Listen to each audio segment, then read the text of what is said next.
All right. Good morning, everybody. Today is Thursday, June 1st, 2017. And this is Before the First Cup with Jules here on UCY.TV. Happy Thursday, everyone. It is a sunny 61 degrees and it's supposed to be pleasant here for the next 5 days in upstate New York. So where do we leave off yesterday? We titled the show Microbe Wars, Bacteria, Genomes, IARPA, CIA, Amazon, and AI. And we had discovered that the Central Intelligence Agency has created a division that was modeled after DARPA called IARPA. And their one big project, and they have many, I was just looking out on their project page, but their one big project was this brain initiative that, of course, is being fostered by the Obama Brain Initiative back from a few years ago. We found out DARPA is doing a lot of their own with brain implants, and we have in the 21st Century Cures Act 399S that actually talks about neurological surveillance for quote-unquote mental disease on a national level, no less. But we were reading about IARPA yesterday, and there are 3 different programs within this brain initiative they're working on that are being run by different parties. And the one team has good old Georgie Porgy Church helping them to barcode each neuron to then be able to map what each connection does. We found out that they're also worried about how they're going to find all kinds of storage. It was some huge petabyte number that they were talking about in storage for this project. And we discovered that Jeff Bezos and Amazon, the same Jeff Bezos and Amazon that created a parallel Amazon cloud for the CIA a few years ago, has now stepped up for the CIA's brain initiative project called Microns and offered to provide assistance in major petabytes of storage. So let's read 1 second here. We're going to back up for anyone who didn't catch yesterday, and I know there's a bunch of you because only 18 people watched it, which really gives me I don't know, the boost, not the boost I was looking for. I guess I want you guys to realize this is physically, mentally exhausting on a daily basis while trying to juggle life. Remember, it's the end of the school year coming up here, and we are moving into some rocky waters as far as age. So I'm just going to tell you that I am at my probably maximum level right now of what I can handle in every step of the day. So anyway, for you 18 people who heard the show yesterday, go get a cup of coffee. But for the rest of you who didn't, I'm going to do a little review. So IARPA, I think people looked at the title and said, IARPA? That's not DARPA. Who's that? Well, IARPA is the CIA branch that mimics DARPA, and they are calling it their new innovation arm. CIA's newest directorate consolidates several technology business units into one hub organization focused on deeply embracing innovative approaches and capabilities throughout the agency. Although the Office of the Director of National Intelligence conducts its own research, beginning with the Intelligence Advanced Research Project activity, more affectionately known as IARPA, they do not see any conflict or redundancy in the establishment of this division. Now, remember, this division is digging into, with George Church and Amazon, not only how to map the brain and reverse engineer the brain, which is exactly how they described it, all in the name of trying to create better algorithms for AI, but also they're trying to figure out how all the bits and pieces work together and what zippity zaps happen between each neurons, what chemical exchange might occur and how it affects other parts of the gray matter. And they're hoping once they understand how each of these pieces as part of this Connectome project go together, they'll be able to reverse engineer a human brain and make it artificial. Of course, Georgie has been into a lot of artificial everything and splicing and dicing, so why not the brain?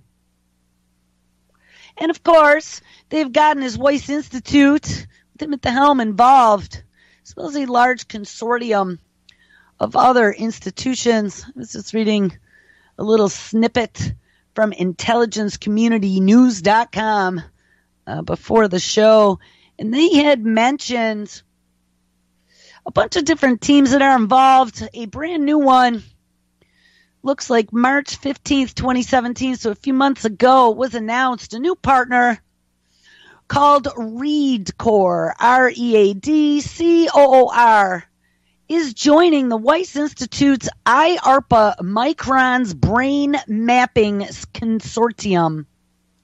Now wait till you find out who ReadCoor is. Let's pull a thread on this big ugly sweater. ReadCoor Inc. of Cambridge, Mass. It seems like right around Boston there seems to be another pit of vipers and mad scientists with green hair. ReadCoor Inc. of Cambridge, Mass. announced on March 14th that it has joined the multidisciplinary consortium led by the Wyss Institute for Biologically Inspired Engineering, and it actually said that this time, at Harvard University, to map the brain's neural circuitry with unprecedented resolution and precision. The consortium is made possible through $21 million in a contract from IARPA under the Microns program to discover the brain's learning rules and synaptic quote-unquote circuit design, further enhancing neurally derived machine learning algorithms. We went over all that yesterday, but again, review. Hope you guys are back with your coffee now. ReadCoor will apply something that they call the FISSEQ,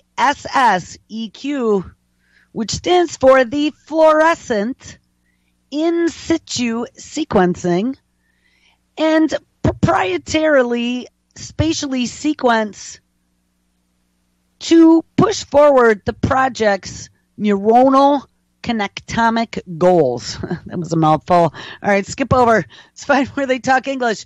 Neuroconnectomics is the science of identifying how neuronal cells are connected, and in addition, Microns will integrate how neurons work together in specific brain functions, like, I don't know, telling the truth, right? We found all kinds of projects like that, where they'd be able to use a camera, shine it on your face, with AI, watching those micro expressions, maybe your little $30 EEG that DARPA just put an RFP out for every home and every school, and down every deep, dark, long hallway with screams. Don't think that this isn't going to be used for something like that. Why would the intelligence community be forming their own brain project with all the best smarty pants in the business? And remember, Georgie Porgy Church is already working on all kinds of manufacturing biology with DARPA dollars at the Wyss Institute. So now let's add this barcoding neuron project with more taxpayer-funded dollars. But wait. Where's George Church in this? Well, wait, George Church is helping IARPA. Yes, he is. But wait, this new group in March that joined, named ReadCoor, that will be applying fluorescent in situ sequencing, is what? A company that was created by George Church to foster mainstream research usage of, yes, his invention of fluorescent in situ sequencing. Wait a minute. Isn't that called nepotism? So George Church is double dipping. You're not single dipping. He's double dipping on the IARPA project, and he is involved in multiple DARPA projects through the Wyss Institute. And who knows, maybe even in the de-extinction program. and some of this other stuff that he's been working on. Remember, Georgie, and even the longevity medicine, don't forget about that one. Georgie has kind of been the man that has set a lot of these timelines into progress. And he is the man that is facilitating not only academic invention and rollout, but also he has been working with these sprinkle-funded businesses. Remember how I told you, DARPA isn't one big pulsating brain. It's a million little pulsating brains. They give them 5-year projects, right? We found out. With a contract, they have to usually bid on it with their solution. But DARPA will put out like some half-baked idea. We want to, I don't know, be able to remotely control a soldier with a joystick connected to our minds. And they'll put out this RFP. They'll say, we want it to do this, and this. Who can do it? And then give me a dashboard on my cell phone so I can turn him off if he is not operating within parameters. And there are all of these scientists out there hopping up and down like rabid animals trying to get that dangling carrot because, they're pretty hungry out there. And the big bucks comes from the big boys. And that's where they get to do some fun, crazy stuff. And they are under deadlines and they make things happen. They usually assemble teams from all around or sometimes from the same university or hospital. Sometimes they'll even get our students involved as graduate assistants to start working on this stuff. And they are using our research academic complex. These guys want to get published, make a name for themselves, make a career. So these people don't realize, maybe they do, maybe they just kind of block it out of their minds as to what exactly they are doing. Maybe it's compartmentalized, so they don't realize what they're doing. But these people are being utilized to create a complete and utter destruction that we've never seen. We are at this cusp of literal elevation to godlike status. We are literally now, it's not just talking about it anymore, they're doing it, trying to recreate synthetic life by mimicking what nature has created in the laboratory. So we can program it, flip switches, turn things on and off, zip and unzip, right? We've talked about all that stuff. This has been going on for a few years. Go back through my archives. The one day, when we had there was that little issue where the archives weren't showing up in the YouTube frame. And so I had to go out to YouTube. So, of course, I go to my own playlist. And I'm scrolling down through to make sure what's there. And then I was kind of reading. We've been literally digging deep into these very technologies for at least 2, maybe 3 years at this point.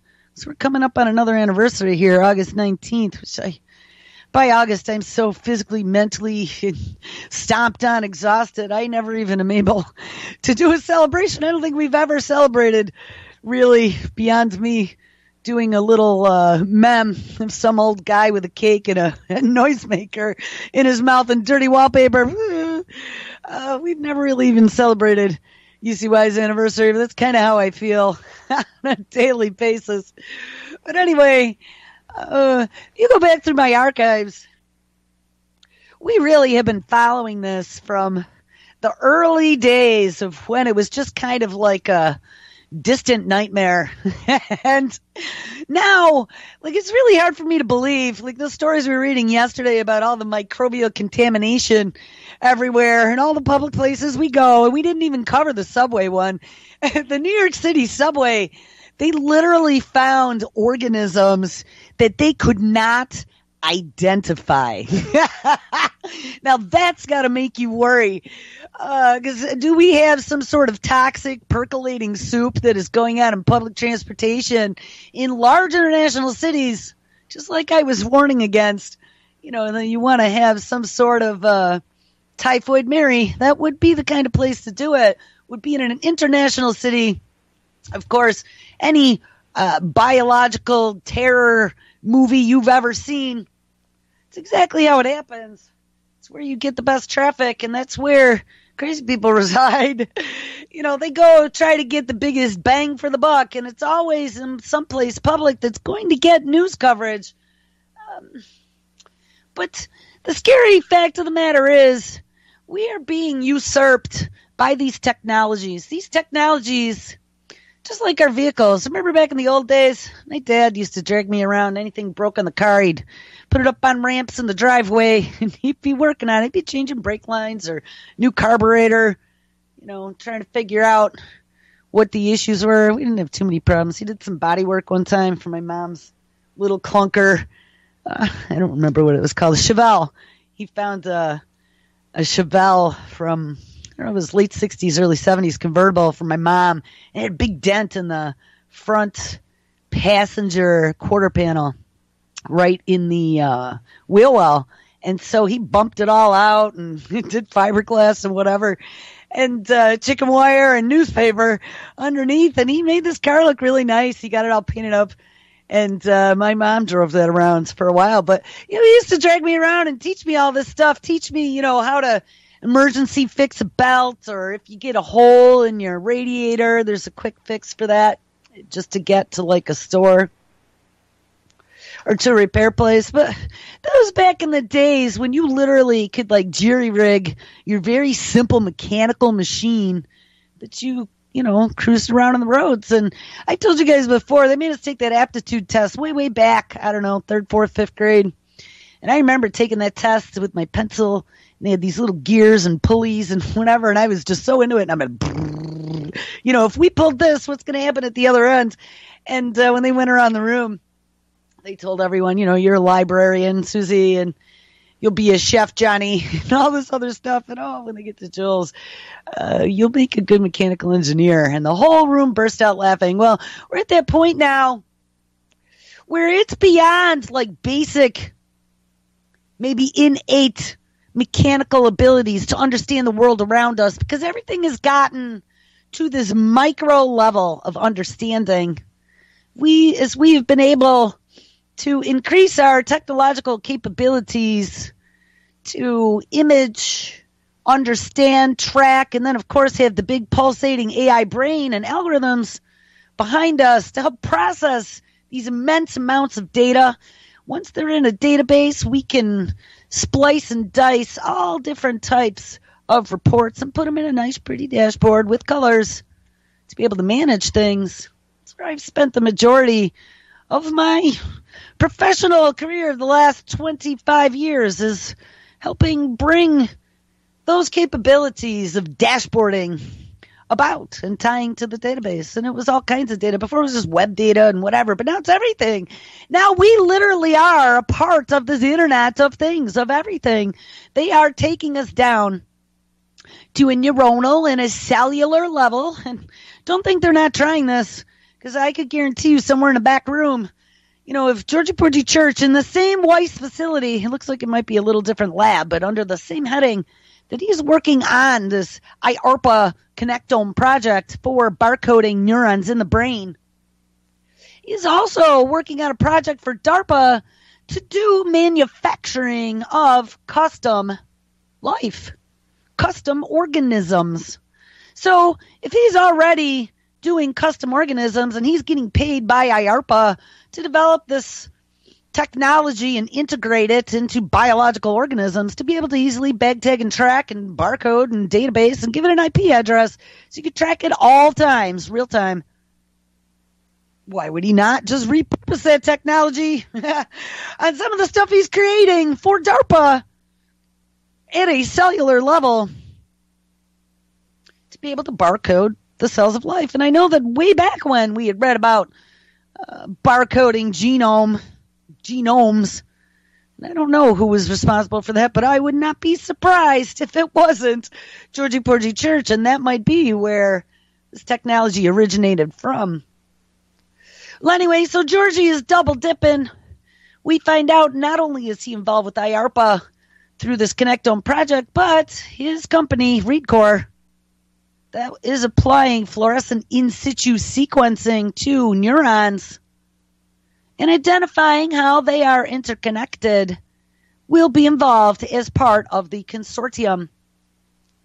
FISSEQ was developed in 2014 by Wyss core faculty member George Church, principal investigator of the consortium, and is the one who subsequently founded ReadCore to bring FISSEQ into mainstream research usage. Unlike traditional sequencing techniques, FISSEQ provides a method to pinpoint the precise location of specific RNA molecules in intact tissue. ReadCore's role in the Brain Mapping Consortium will be to apply FISSEQ capabilities to accurately detail the complete set of neuronal cells and their connecting processes in intact brain tissue, which of course is difficult and costly to accomplish by any of the current methods. Cold Spring Harbor Laboratory will generate a graphic quote-unquote map representing all of these neuronal connections. In an era, and they invoke self-driving cars, in an era of self-driving cars, robotics, clinical decision support, and speech recognition, new approaches to artificial intelligence are needed for these emerging technology demands, says Sean Marcel, CEO of ReadCore. We are privileged by the opportunity to make a fundamental contribution to the technological framework used to decipher how the brain operates in the drive to create more advanced machine learning systems. Guys, this is really horrifying. So wait, who is in this grand consortium then? Consortium is usually more than two. Well, actually three. So we got IARPA, excuse me. That's the CIA's DARPA. We have the Wyss Institute of Biologically Inspired Engineering. We have, what were they called? Something Core, ReadCore. And that is the company that Georgia Porgy Church spun out of Wyss for barcoding using some sort of sequential fluorescence to tag neurons. We have Amazon. We found out they're going to be helping them come up with the petabytes of storage that will be required. We also have,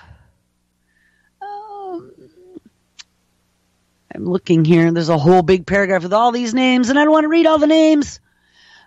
MIT, Columbia University, they have representatives on the consortium, as well as Carnegie Mellon University. So MIT, Harvard and Wyss, Amazon, Columbia. Wait, wasn't that where Obama went? Wasn't Obama the one who went to Carnegie Mellon and announced how artificial intelligence is going to transform this nation? Well, I think so. So back January 29th of 2016, Wyss Institute awarded IARPA contract to further the BRAIN initiative. The Wyss Institute for Biologically Inspired Engineering at Harvard University recently announced a cross-institutional consortium to map neural circuits within the brain to improve understanding of what? Oh, not making AI and reverse engineering the brain. No, this is going to be, they say, to improve understanding of neuropathological disorders. Ding-a-ling-a-ling-a-ling. Now, I wonder if Google is involved in here anywhere with, what's his name now? I don't even remember his name. The former director of the National Institute of Mental Health, Tommy Insel, who is now working for Google's Verily to diagnose and cure mental disease on a spectrum using just the sound of your voice and doctor's smartphone. The consortium will be conducted under a $21 million contract from IARPA.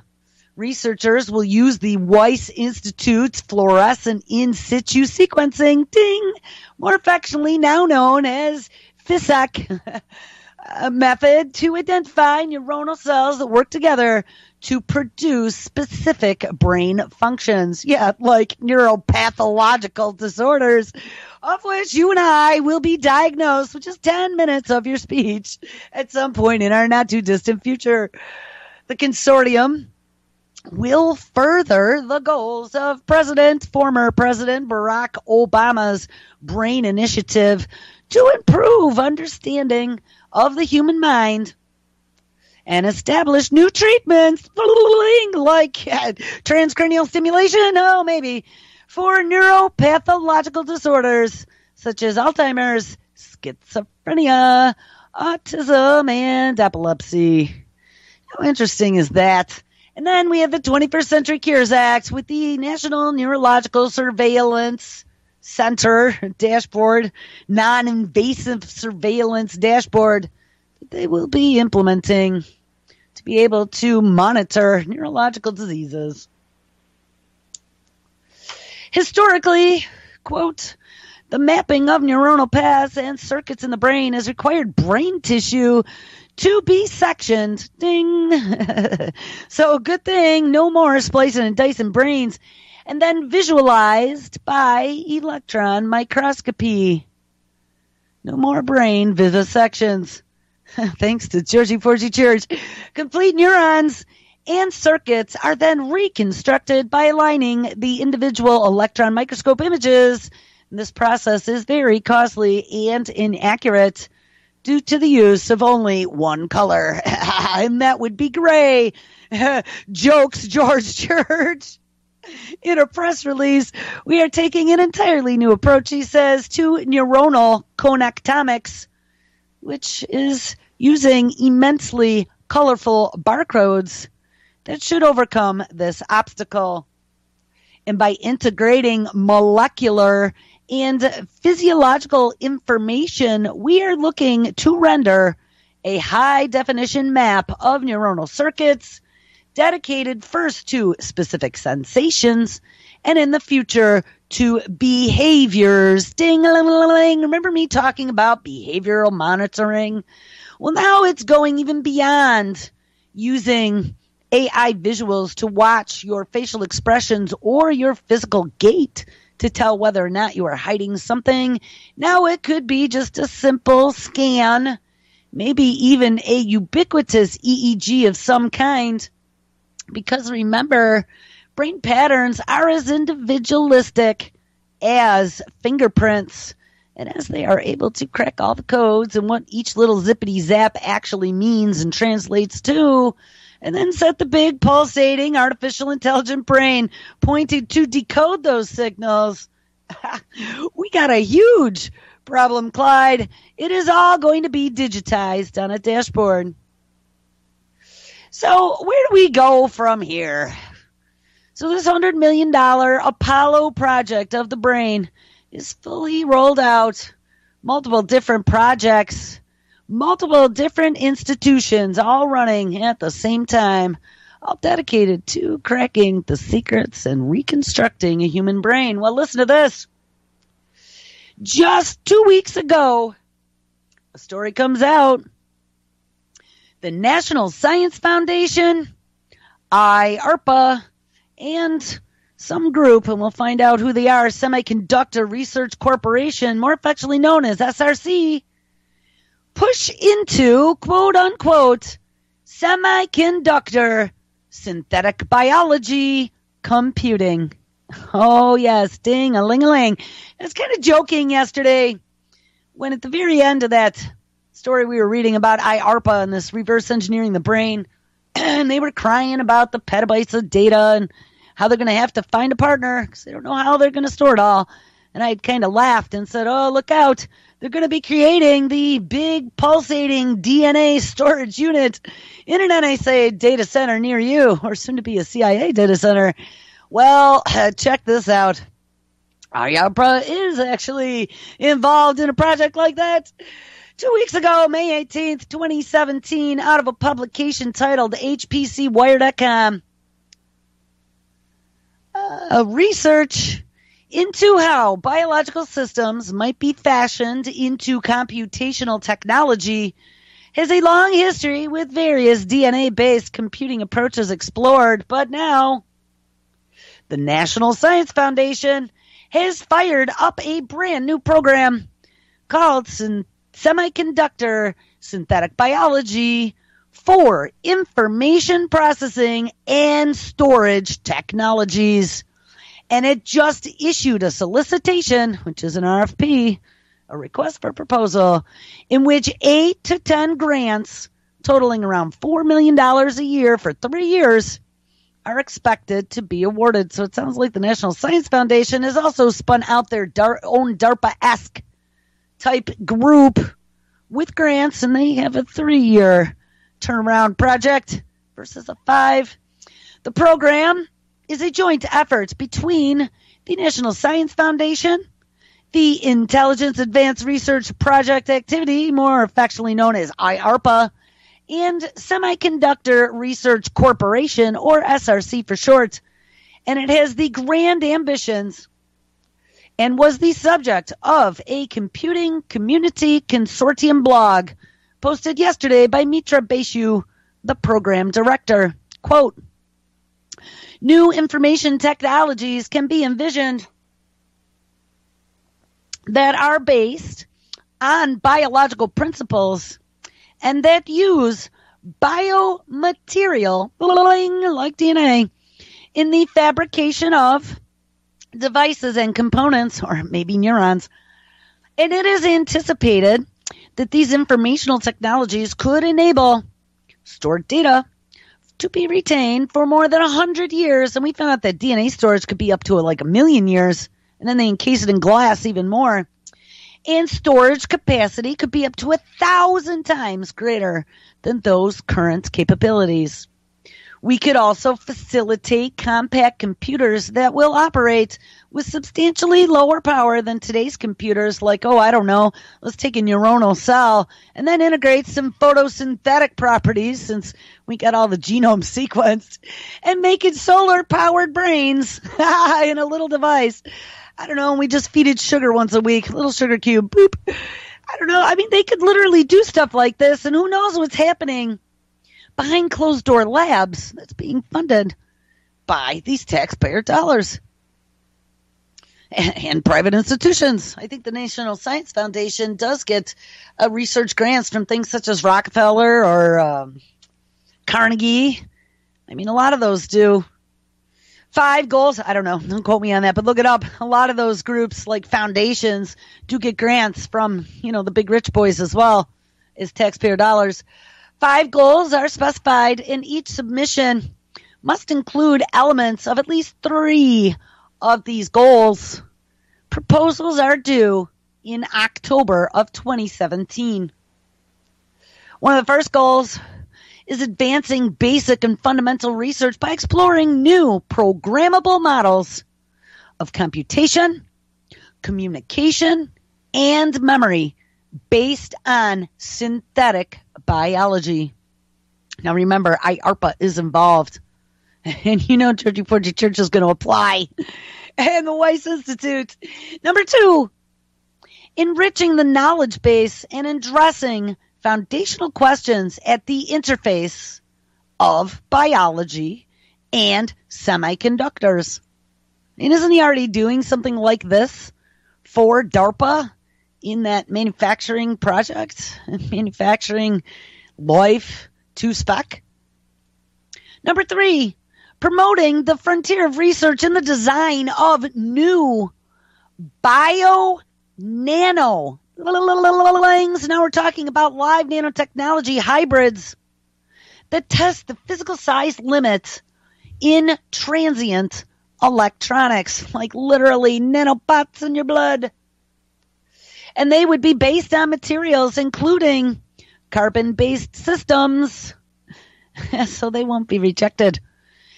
Number 4, designing and fabricating hybrid semiconductor biological microelectronic systems based on living cells for next-generation information processing functionalities. And number 5, integrating, scaling up, and manufacturing technologies. I mean, he's going to be a shoo-in for this, George and the Wyss Institute, involving electronic and synthetic biology characterization instruments with CAD-like software tools. So it's not even going to be like cassette chunks of code now. Now it's going to be just like a CAD program. If you've ever used CAD or any type of design application, you're just drawing out what you want it to be.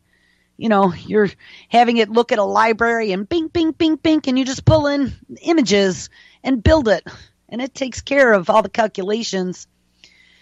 The solicitation notes that semiconductor and information technologies facing many challenges such as CMOS and Moore's Law as it approaches its physical limits with no obvious replacement technologies in sight. And several recent breakthroughs in synthetic biology have demonstrated the suitability of biomolecules as carriers of stored digital data for memory application. The SynBio solicitation seeks to explore synergies between synthetic biology and semiconductor technology. Isn't that what DARPA's entire Biological Technologies Office is all about, the BTO? I think so. Today is likely to mark the beginning of a scary new time in the future of humanity. I just added that, but today is likely to mark the beginning of a new technological boom to merge and exploit. Yeah, that's what they're going to do, make money on us, bazillions of dollars. The two fields of biology, synthetic biology and semiconductor technologies for information processing and storage capacity.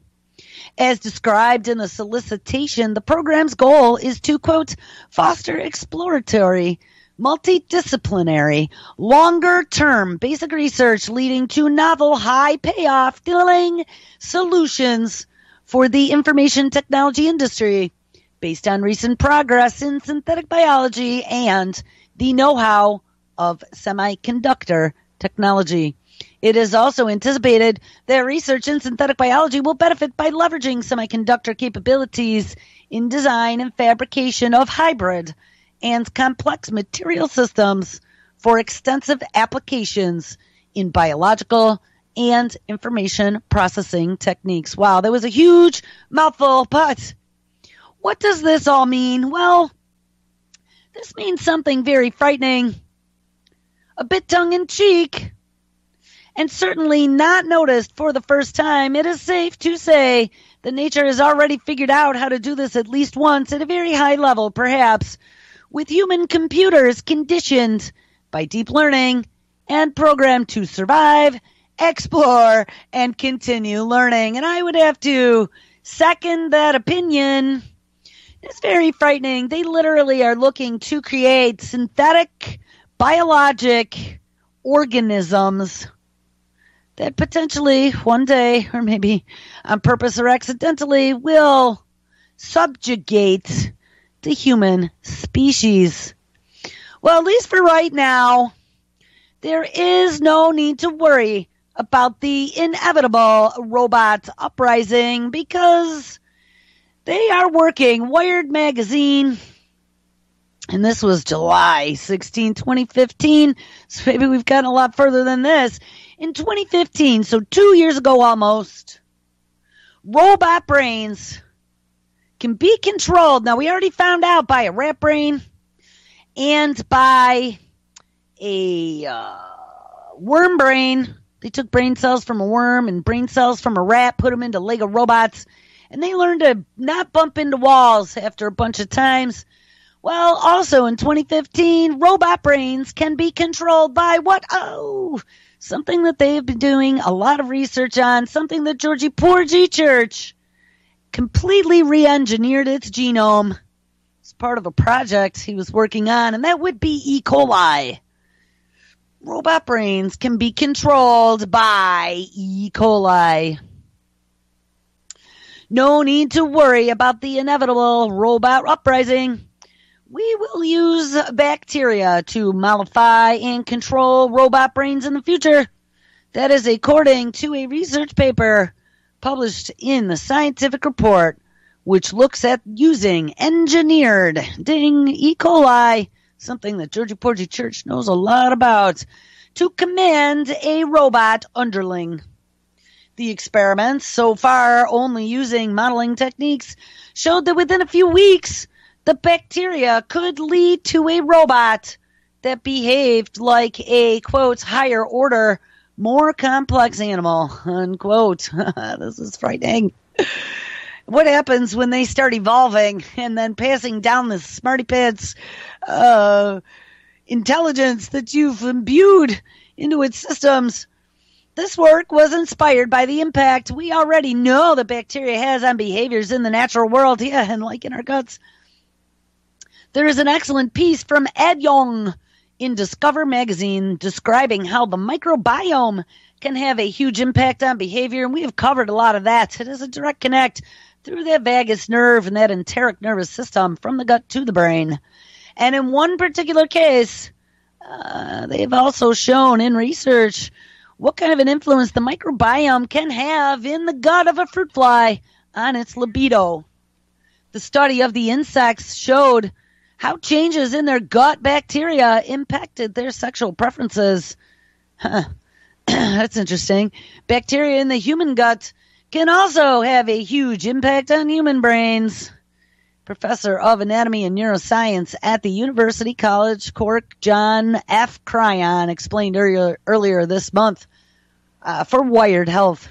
At Virginia Tech, where the study took place, biologists look at using synthetic biology to, quote-unquote, reprogram the biochemical pathways inside of the cell, which are these same pathways that control decision-making at a cellular level.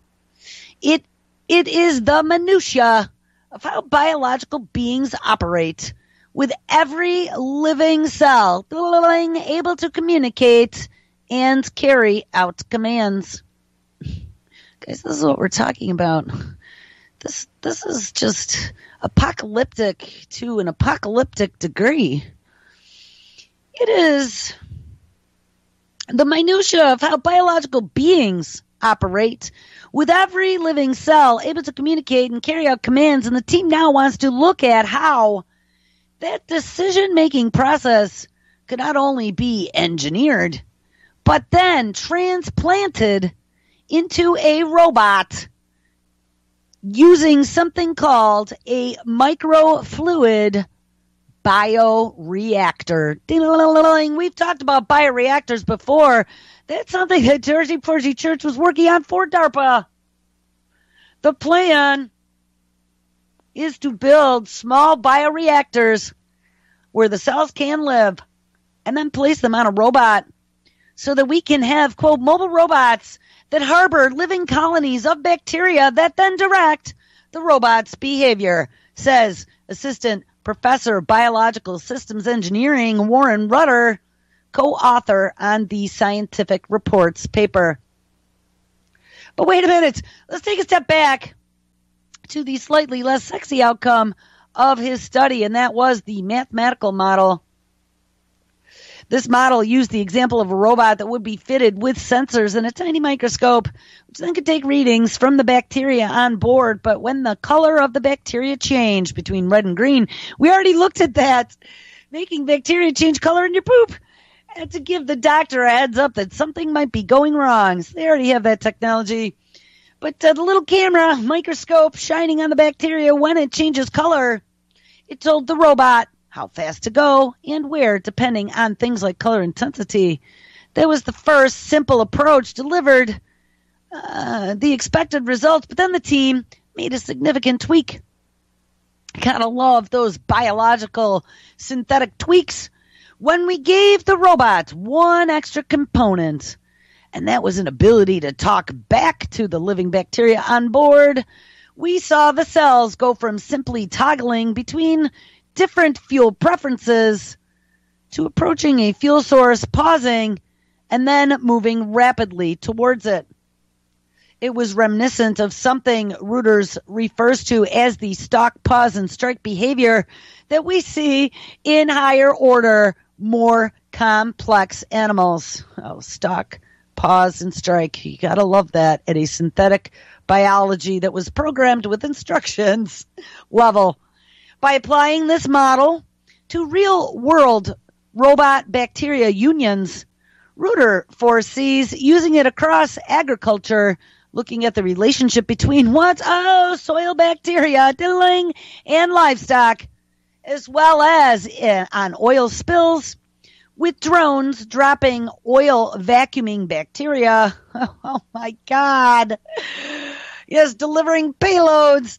And if we better understand how bacteria impacts behaviors, as in fruit flies or maybe mosquitoes, like Wolbachia, we could also develop bacteria-based drugs that combat different illnesses, yes, or reproduction. Again, Wolbachia, mosquitoes, and gene drives. Look that up, Georgie Porgy Church, and Oxitec, and Billy Gates. I don't know if Billy Gates was involved in the Wolbachia. But he was in the gene drive financing. Even more imminently, Reuter wants to see bacteria-driven robots in schools and universities. Of course he does. Teaching the next generation of synthetic biologists about bacteria's massive potential. So, we have AI and bacteria that are on this collision course, it seems. And a lot of these technologies are tied back to a lot of the same people. Georgie Porgy Church, DARPA, seems IARPA, Google, National Science Foundation, Brain Initiative, White House, Amazon, Bezos, Elon Musk, and SpaceX, sending the MRSA into space. See what happens when it becomes more virulent. We also have Elon Musk involved in artificial intelligence as well. And, you know, a lot of these smarty pants, rich entrepreneurs or scientists tend to go at disruptive technologies at a vertical perspective. You don't always put all your eggs in one basket. You take out of the 10 or 20 that are coming, pick 5, and then put all you got into all of them and be one of the leaders of the development of the technology versus one of the followers.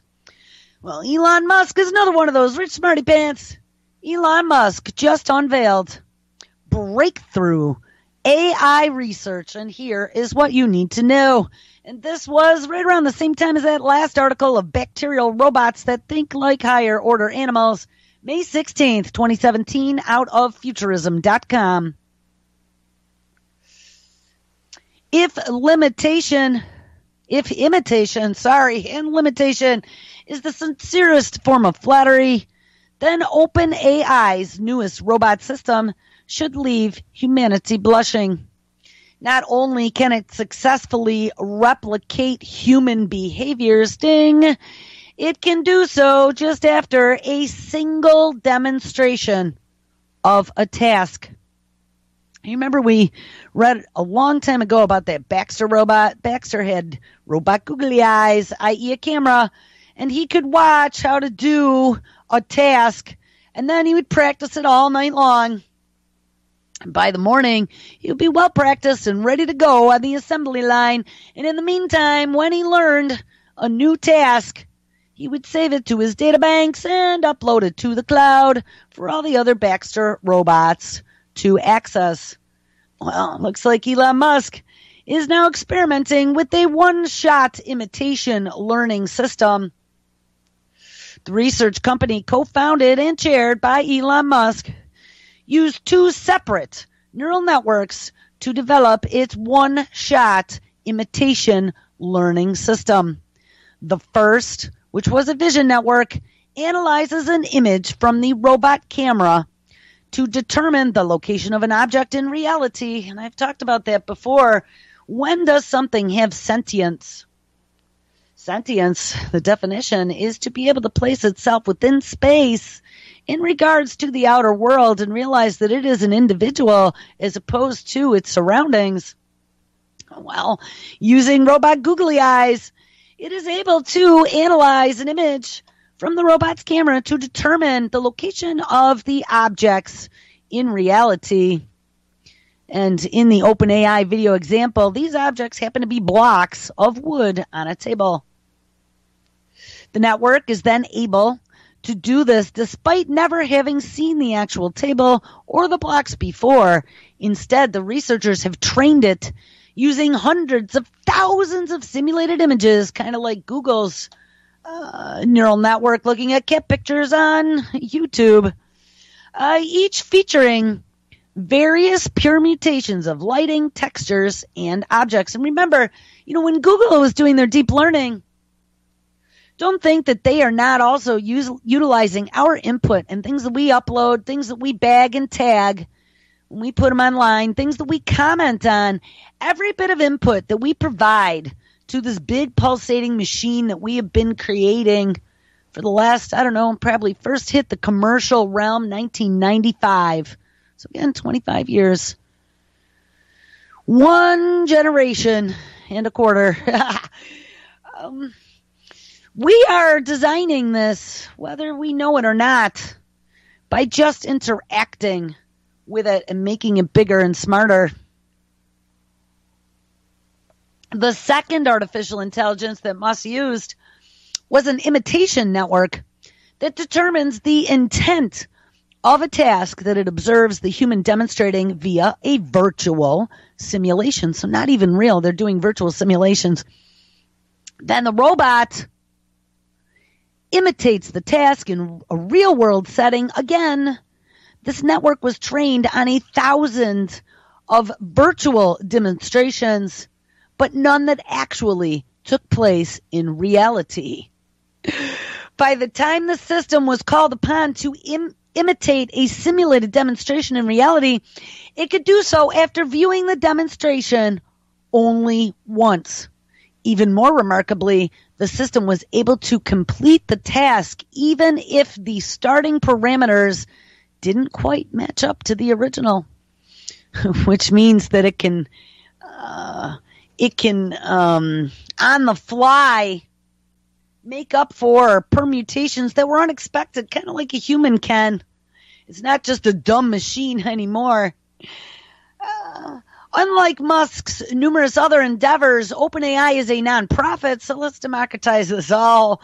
Robots learning on their own and able to, on the fly, make up for unexpected occurrences during an event, during a process. So to that end, it is already quite successful. In December of 2016, the company launched Universe, which is an open source platform where users could measure and train their AI using games, web browsers, and various software.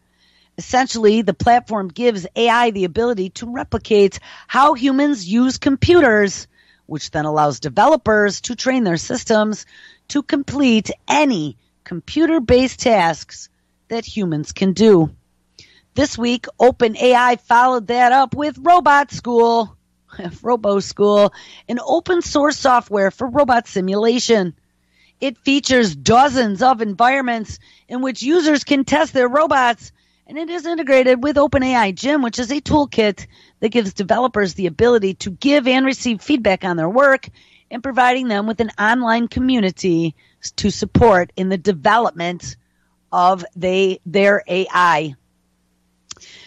Education is being reinvented from the ground up to meet the needs of this new technology, and as our mechanical counterparts ding-a-ling-a-ling get smarter, these guys say our lives will get easier, safer, and even maybe a little more entertaining. Yeah, as we are being enslaved by the machine. Well, there was a story here, and it appears this is the second or third one that I have found over the last few weeks that I've had up here that has been removed. File not found at this URL any longer. This story was titled DARPA's new project, Lifetime Learning Project, will let AI grow up as a child, but it is no longer found. There's also another story that was on whitehouse.gov. Here it is. Advancing. Wait, maybe it was this one. Page unavailable. Oh, it's an infographic on the Brain Initiative. That has also now been removed from whitehouse.gov/infographics/brain-initiative. Go there because you'll see it was there at one point. It does have a URL, but it has been removed. All right, guys. Well, today is Thursday, if you can even believe it. And I don't know where we're going to go tomorrow. I'll probably dig into artificial intelligence more. There's some pretty scary stories. Google researchers are teaching their AI to build its own more powerful AI. And what could possibly go wrong? May 19th. 2017, Google has announced another big push into artificial intelligence, unveiling a new approach to machine learning where neural networks are used to build better neural networks, essentially teaching the AI to teach itself. These artificial neural networks are designed to mimic the way brains learn, and Google says that its new technology called AutoML can develop networks that are more powerful, efficient, and easy to use. The way it works is we take a set of candidate neural nets and think of these as little baby neural nets, and we actually use a neural net to iterate through them until we arrive at the best possible neural net. The process is called reinforcement learning, where computers can link trial and error with some kind of reward like a dopamine carrot, just like teaching a dog new tricks. It does take massive amounts of computational power, but don't worry about it because they're making themselves a whole new data center with twice or 100 times the computing power of the old one. But Google's new hardware is now getting to the stage of where one neural net can start analyzing another. And wow, that sounds very similar to some of the stuff that Elon Musk's little project was talking about doing as well. All right, guys. Well, make sure you stick around. It is Thursday. Ms. Lonnie Clark is live up next. And then we have Game On with Ron at 7. This week's Hal Anthony at 8. And then live, hopefully, both hours of Anti-Media and then Traffic Report at midnight Eastern. All right, guys. Have an awesome Thursday. And I'll be the